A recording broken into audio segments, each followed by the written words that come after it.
So quite rightly, many people have identified that the single unified ledger is a profound threat to humanity and the notion of any sort of private ownership in the longer term.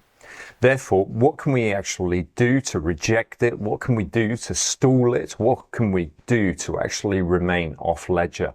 Those are going to be the key principles that we're actually going to cover within this video. So let's get stuck in.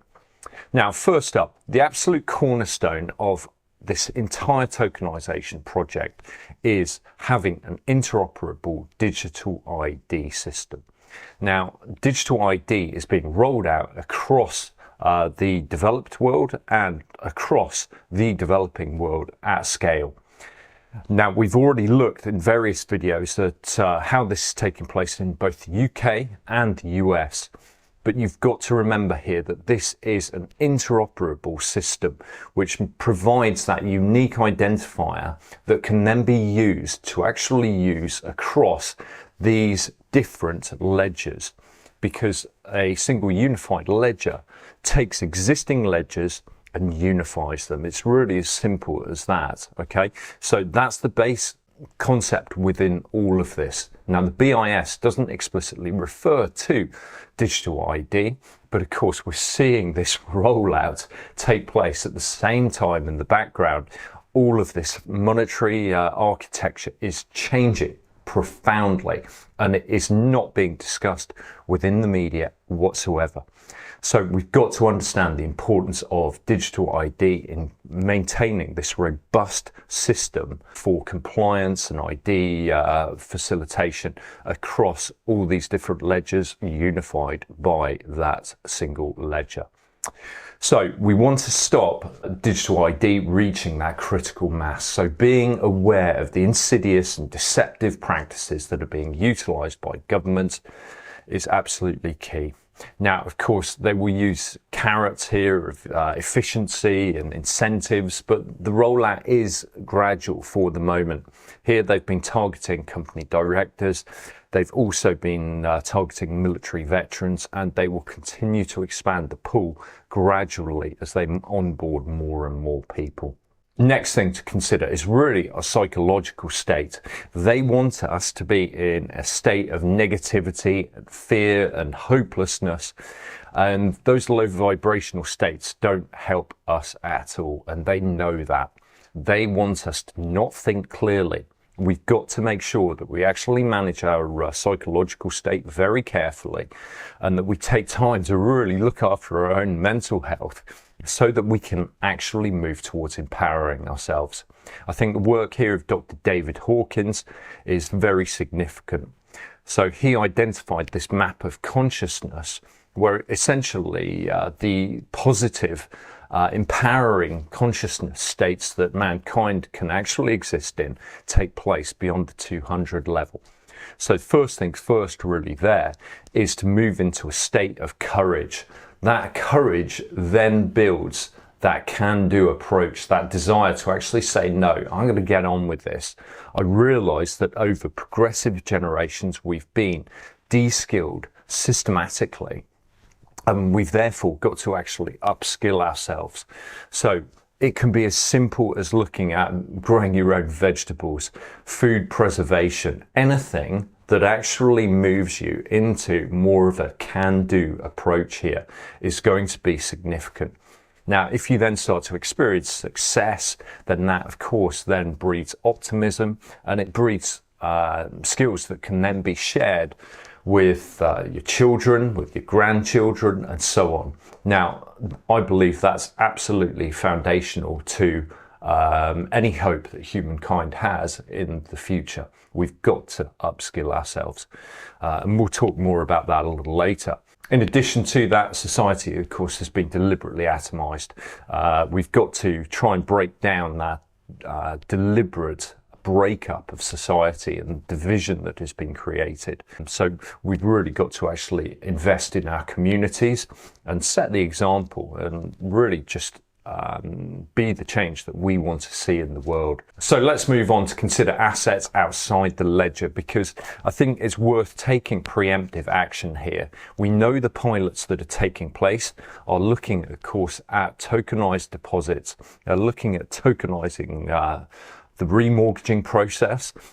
We also know they're looking at tokenizing bonds, equities. They want to tokenize everything. But the first step, I believe, is going to be tokenizing bank deposits. It's an easy onboarding mechanism once the systems are set up. So therefore, you want to maintain physical assets outside of their ledger.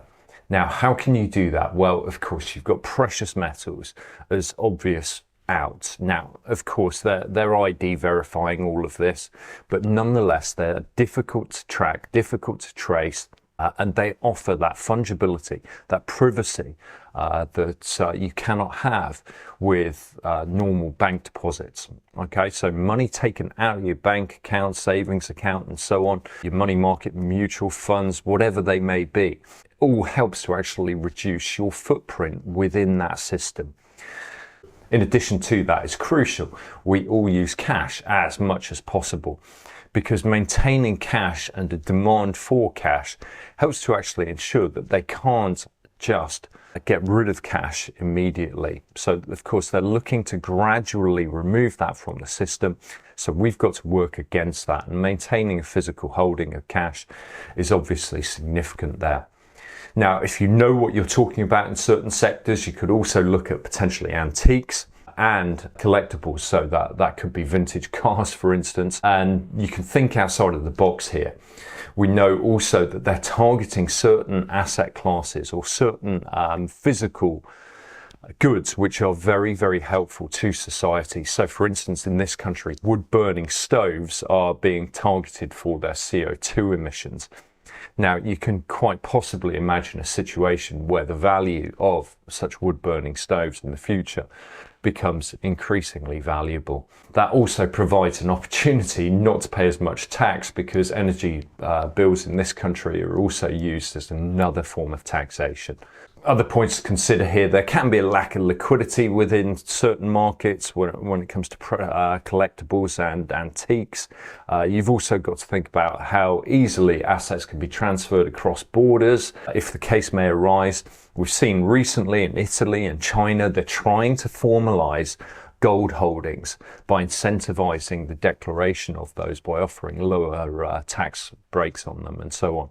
So we know they want to formalize all of this, and they want to tokenize gold and silver, and it's increasingly going to become a key target. And so next up, we've got offline real estate. Real estate generally is quite an easy target because it's, of course, fixed in place. It's already registered. But what they're looking at with the UK pilot right now in the remortgaging process is ultimately about digitizing the property title, and then the remortgage will be offered as a tokenized product. Now, it's very likely they will offer cheaper rates for tokenized products. In all likelihood, consider off ledger properties to be higher risk, and therefore the borrowing costs will be slightly more expensive on those. So those behavioral nudges to actually digitize your property title and tokenize your mortgage are certainly on their way.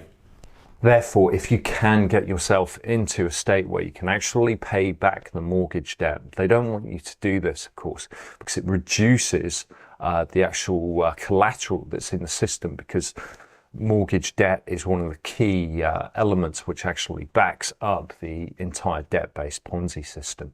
Now, that could be perhaps by embracing intergenerational living. It could be via downsizing. It could be by moving overseas to cheaper location. But I think if you can actually get yourself into a place where you've paid off your mortgage and at least you own the property outright. Yes, I'm ignoring allodial titles, but that's an important step that you can take. Third, what about informal markets, informal peer-to-peer markets? Very, very fortunate where I live that we've got a number of very, very good farmers around us who practice free-range, organic, sustainable farming practices. Some of them have been debanked as a consequence of doing so. Now, supporting those markets and getting to know those people, I believe, is very important.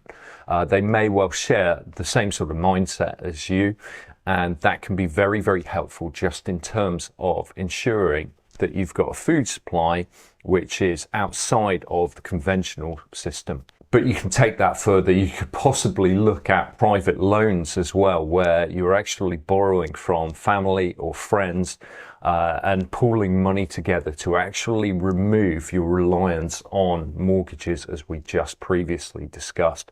So then there's self-custody crypto for those that are actually interested and believe in cryptocurrencies.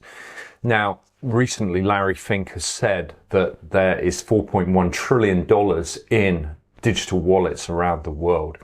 They want that money put back into their ledger-based system. This is why you're seeing increasing ETF products for various cryptocurrencies. Now, that all helps to actually ensure that it moves back into this digital parallel system that will be created, that will tokenize all of these different asset classes. So therefore, you may want to actually hold certain assets, given that you know they're going to come after them, and they're gradually going to tease these out of people's possession by, in all likelihood, seeing the price rise. It's more than likely, in my opinion, that they want to actually support the cryptocurrency market simply because it helps to feed stablecoin demand as well through the volatility of the cryptocurrency market. And of course, if there's one thing that governments are good at doing, it is creating black markets. Therefore, some may be interested in a variety of privacy coins, which could facilitate means of exchange. But of course, this is discouraged by the volatility of those crypto assets. In addition, others still will look at the infrastructure that is being built here, whether it's ISO 20022 messaging glue that holds the system together, or whether it's the actual distributed ledger technology that's being utilized. They may see opportunity to actually gain and make repayment on their mortgage in the future as these systems become operational. Fifth element is physical productive assets. So any tools, equipment, machinery that you can actually keep off ledger and in a maintainable state is obviously going to be very, very important as we actually look to move into an alternative system. So within that, I think you can also include land as well, which really comes under the real estate banner too. But having some degree of productive land could be very helpful. These are not terribly appealing options for most people, but it really is time that we actually thought, right, how can we actually upskill? How can we get back to basics? And some people won't like what I'm saying here, but it really does offer humankind a means of actually ensuring that we maintain some degree of food integrity outside of the system. Now, the sixth area here is perhaps the most difficult asset to tokenize, but they're certainly going to look to do that, and that is human capital. So that is the actual skills and capacities that you develop, as well as the communities that we actually look to build here. Right now, my son and I are listening to the Preparation book by Matt Smith and his son, which is really all about preparing young men for a world of hard work and ensuring that they look to stack skills rather than simply theoretical abstract knowledge, which is largely taught at universities, together with all of the debt that is accompanied with that. I think it provides a fascinating notion, and it's certainly real food for thought for my 13-year-old lad. So ultimately, the more critical an asset is to the actual economy and to generating some means of wealth and income, the more they're increasingly going to look to tokenize these assets and bring them onto the ledger. So I think the big question there is really what assets can actually remain economically significant but off their ledger. So what can we do within that capacity? And to my mind, what really stands out there is land and skills and our own ability to actually show ingenuity, creativity, determination, and a drive together with an optimism for a better future for humankind. And that really is where I see potential opportunities here. We've got to take leadership. We need to set the example. We need to be the change that we want to see in the world. We need to make sure that we reach those higher states of consciousness that Dr. David Hawkins speaks of, because the power of the many really starts with the power of one. So let's be that change. Now, I hope this has been useful. Do let me know your own thoughts, because we really do need to get our heads together on this and think about ways forward, because the threat is real and we've therefore got to take concerted action. But we must do all we can to resist interoperable digital ID. Thanks so much for joining me, and I'll see you next time. Bye-bye.